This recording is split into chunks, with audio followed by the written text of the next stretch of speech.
Some of my favorite abilities in anime and manga are ones that get very creative, or make it so that the character utilizing the ability can use it in a makeshift amount of ways, like a toolkit for particular situations that they are in. One of the best examples I can think of is alchemy from Fullmetal Alchemist.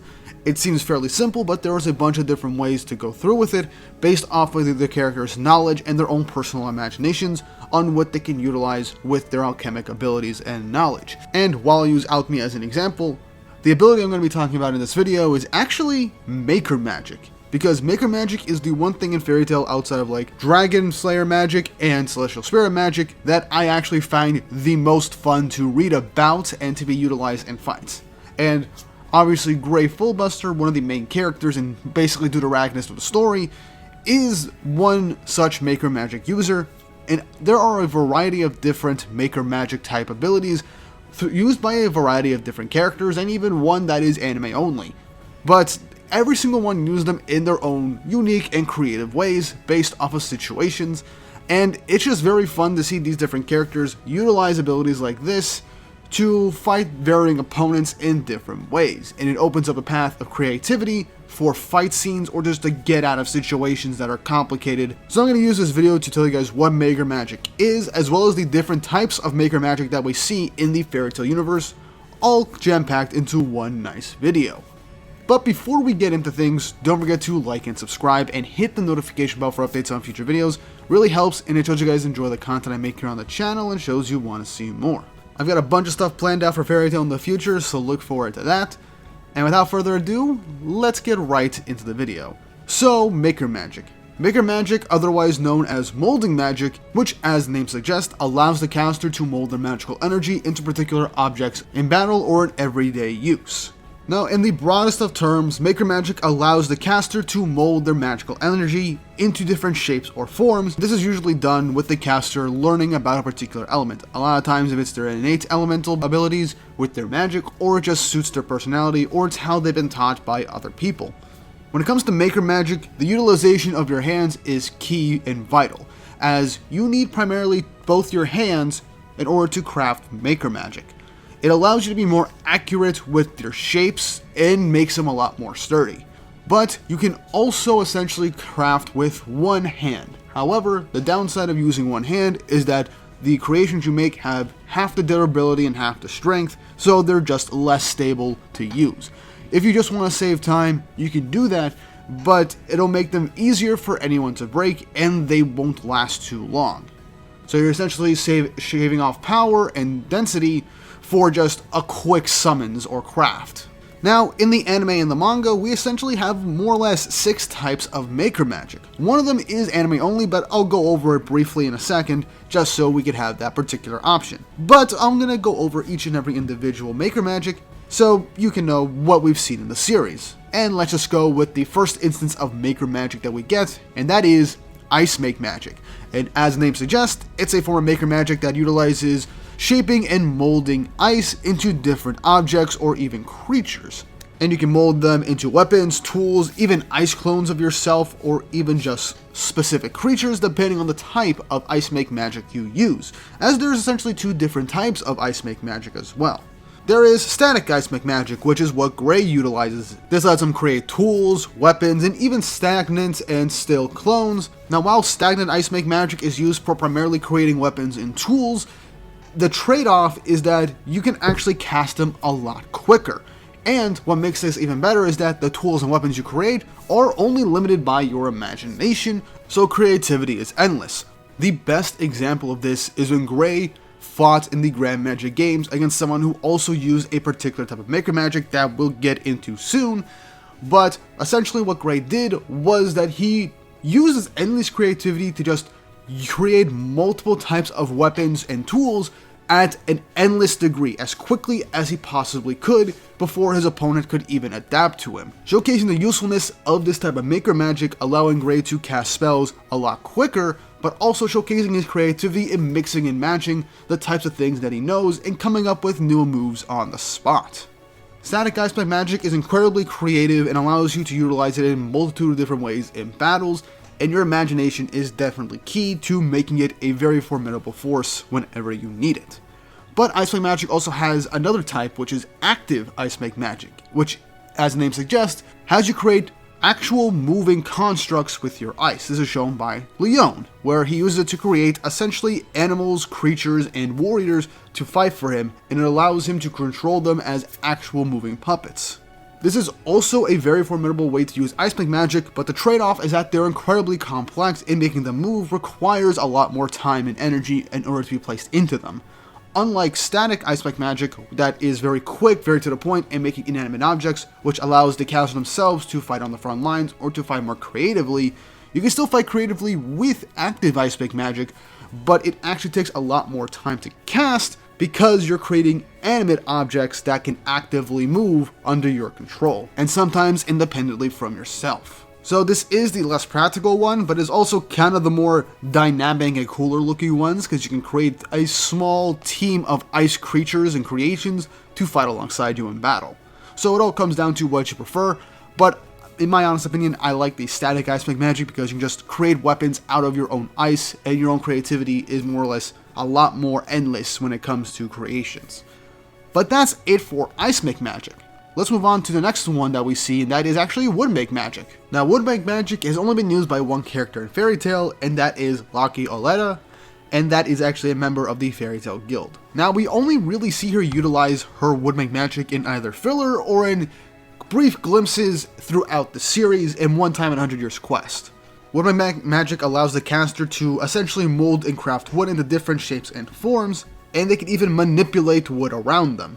The caster can even create large wood objects of all sorts of purposes, like for building houses or sculptures and such, and advanced users of Wood Make can actually merge with their own wood or wood around them, allowing them for more stealth-like operations as seen in the Key of the Starry Heaven arc, where she and Gildarts infiltrated a church. Now, despite us seeing Lucky using Wood Make Magic, let's just say the way she utilizes it is kind of nonsensical in the briefest of terms, as she just says random names for her attacks, and I have no idea what exactly most of it is. A lot of times just like wooden fists and blocks showcasing all over the place. But either way, Wood Make Magic is actually very cool. I just wish we saw a bit more of it. Being able to merge and hide within the wood that you create or wood around you is something that not even the Ice Make Wizards or other people that use Maker Magic have been shown to do outside of one, which is a very cool utilization of an ability.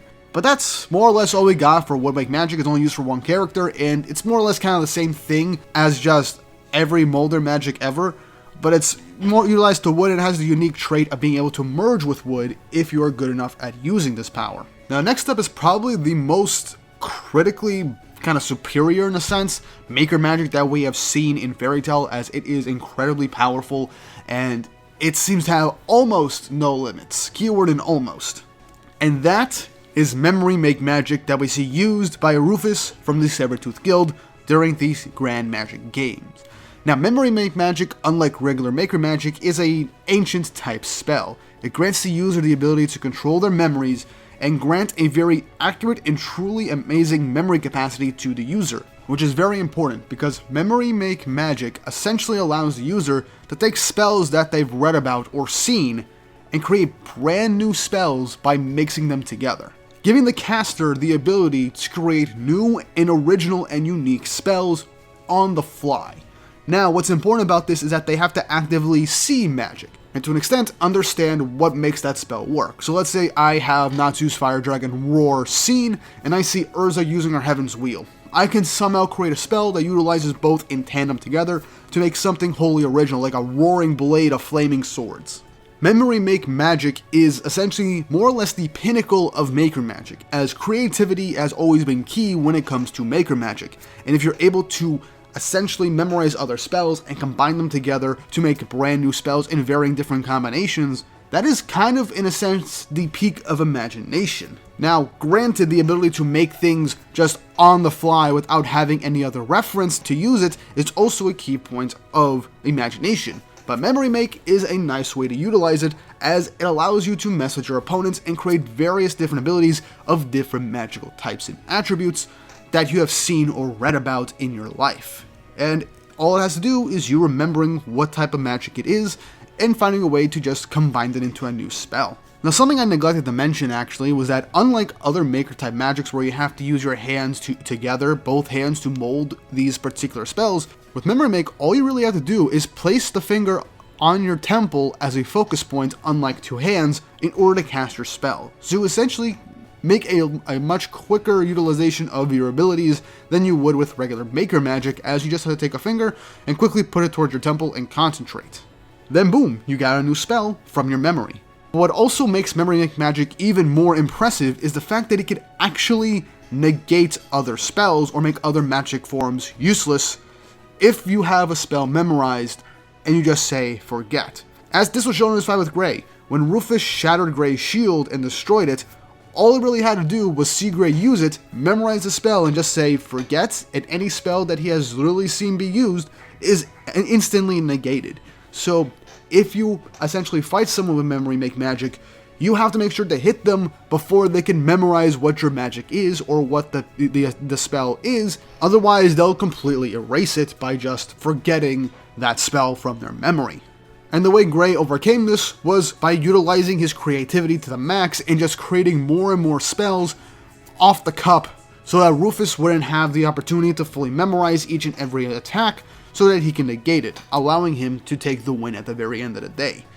But that doesn't take away by how incredibly powerful Memory Make magic really is. But at the end of the day, this also showcases the one weakness of Memory Make magic, and that is it needs more time for you to come up with a unique spell based off of what you've seen in your memories. Meanwhile, with Wood and Ice Make magic, you can more or less come up with something on the fly. You just have to utilize both hands to create a steady and sturdy structure in that instance, as you relies purely on your own creativity and not using your creativity plus other things that you have read or seen to create something else, as that essentially takes up more time for you to cast your spells. Now these next three are kind of like rapid fire because we only see them used like once, but we got Iron Make magic, which, as the name suggests, is basically just a similar thing as Wood and Ice Make magic, but with iron instead of ice and wood. You can essentially create weapons, tools, and structures based off of iron, and your imagination is key to utilizing that as well. Next up is Water Make magic. We actually see this used twice in a sense. The first time we ever see Water Make magic is from Juvia at the end of Fairy Tail during the Alvarez arc, when she essentially uses her water to create a type of blood transfusion pump to pump her blood into Gray so he would not bleed out. And she kept this going for as long as she could, which is a very complex way of utilizing her water. It works with Juvia because she is more or less kind of made of water, which is how her magic works. Makes it a lot simpler for her, but still, it is very impressive. Now, we actually see Juvia technically uses again, but this is actually Gray, who him and Juvia swapped bodies during the 100 Years quest, and Gray essentially used Juvia's water to create Water Make magic in order to defeat his opponent. And what helped is that he had trained with Juvia for years, so he knows how her magic works, and so he tried to use her water in very creative ways, and is essentially more or less outside of his comfort zone. So we don't really see that utilized in like a singular fight. Next, it's literally for like one chapter in 100 Years quest during the Gold Owl arc, but Gray and Natsu swapped bodies, and Gray, just for like a singular attack, decided to do Fire Make magic instead. And, well, literally just created a flaming hammer. That's it. Would have been nice to see him be a bit more creative, well, at least had the chance to be more creative, but Gray was more or less shafted a lot in 100 Years quest, unfortunately. Hopefully that changes after this video comes out and the next arc starts. But yeah, that is essentially all different types of maker magic. Ice, wood, memory, iron, water, and technically fire. But what did you guys think of this video? Let me know in the comment section down below what your favorite maker type magic is and what other types of abilities you'd like me to go over for my next Fairy Tail Explained video. Spoilers, I might go with Requip next, as I like Urza and that might be the next one I go over next. But let me know.